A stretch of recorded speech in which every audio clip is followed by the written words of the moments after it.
வணக்கம் நேயர்களே. சிவராத்திரியை பற்றிய அரிய தகவல்களை இப்பொழுது பார்ப்போம். சிவன் என்ற சொல்லுக்கு மங்களம், இன்பம் என்று பொருள். எனவே சிவராத்திரி ஒளிமயமான இரவு, இன்பம் தருகின்ற இரவு என்று அழைக்கப்படுகிறது. சிவராத்திரி அன்று விரதம் இருந்து கண் விழித்து சிவபூஜை செய்ய வேண்டும். தூய ஆடைகளை அணிந்து கொண்டு திருநீறு பூசிக்கொண்டு சிவனை தியானம் செய்ய வேண்டும். சிவனுக்குரிய மந்திரங்களை கூறி வழிபட வேண்டும்.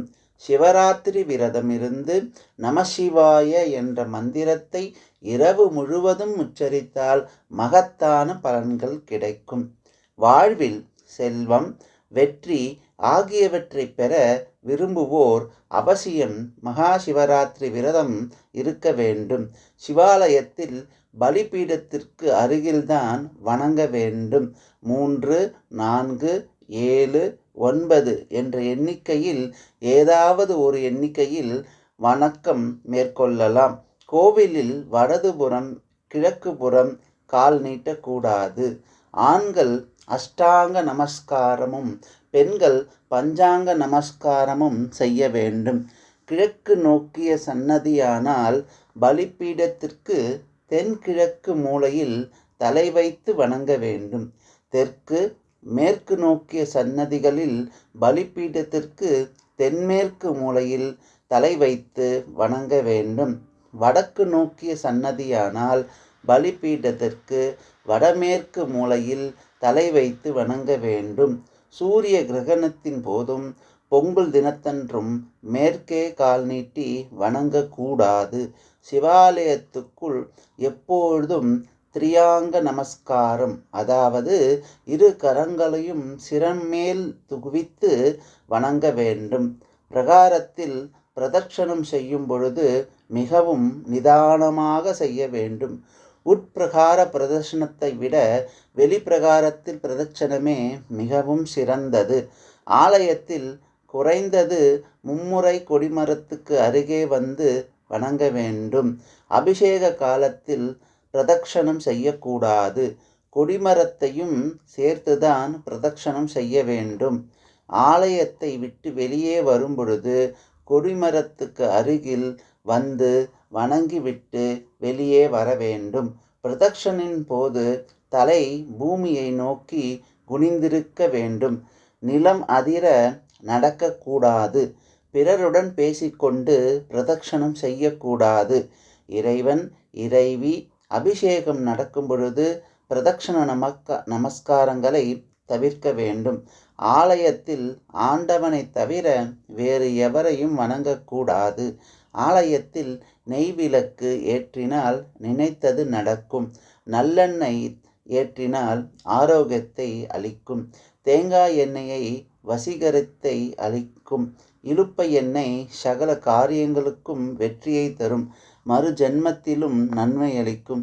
திருமணமாகி 5 ஆண்டுகளுக்கு மேல் ஆகியும் குழந்தை இல்லாமல் இருப்பவர்கள் ஸ்ரீ தட்சிணாமூர்த்தி அஷ்டகத்தை வியாழக்கிழமைகளில் மாலை 5 மணி முதல் 7 மணி வரை 9 தடவை பாராயணம் செய்வதால் பலன் கிடைக்கும். பூவும் நீரும் சிறந்த சிவபுண்ணியமும் செல்வமும் அமைதியும் பெற மகேசனை பூவும் நீரும் கொண்டு வழிபட வேண்டும். சிவனின் திருமேனியில் சந்தன காப்பு பொருத்தி குளிர்வித்தால் உலகில் எல்லா உயிர்களும் குளிர்விப்பது போல் ஆகும். கஸ்தூரி, கோசோரணை, குங்குமப்பூ, பச்சை கற்பூரம் முதலான நறுமண பொருட்கள் கலந்து இறைவனுக்கு 1 முறை சந்தன காப்பு செய்தவர்கள் வேத வருடத்தில் கோடி வருடம் சிவலோகத்தில் இன்புற்றிருப்பார்கள்.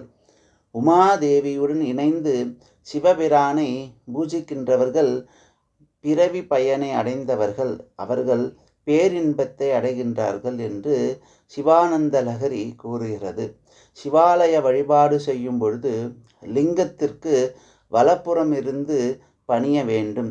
பங்குனி உத்திரம் சிவனுக்கு மிகவும் சிறந்த தினமாகும்.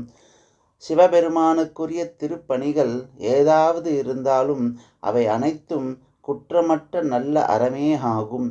சிவன் விரும்பி அணிபவை வெள்ளை எருக்கம்பூ, அருகம்புல், ஊமத்தை, வெந்நீரு ஆகியவை ஆகும்.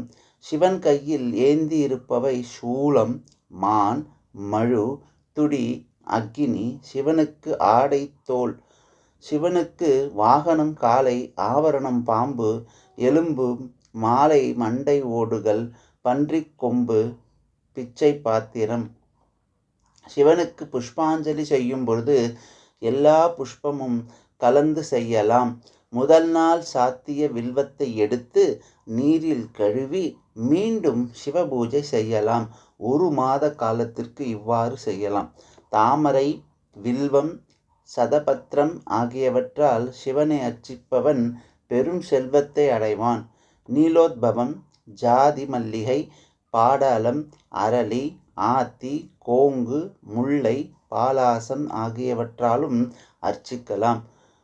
புஷ்ப பலன் என்னும் நூல் ஒரு கொன்றை மலரை சிவனுக்கு சாத்துபவர் சாலோக பதவியும், 2 மலர்கள் சாத்துபவர் சாமீக பதவியும், 3 மலர்கள் சாத்துபவர் சாரூப பதவியும், 4 மலர் சாத்துபவர்கள் சாயுஜ்ய பதவியும் அடைவார்கள் என்று கூறுகிறது.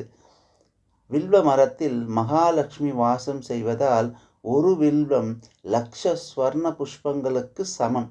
இதில் ஒன்றினை ஈசனுக்கு அர்ப்பணித்தால் மகா தோஷங்களும் நீங்கி சகல நன்மைகளும் உண்டாகும். சிவனுக்கு வில்வ அர்ச்சனை செய்யும்போது அதன் பின்பக்க நரம்பு சுவாமியின் மேல் படும்படி போட வேண்டும். அந்த பக்கம்தான் லக்ஷ்மி வாசம் செய்கிறார். ஒற்றைப்படை இதழ்களை கொண்ட வில்வம் அர்ச்சனைக்கு மிகவும் நல்லது. ஓம் நம சிவாய.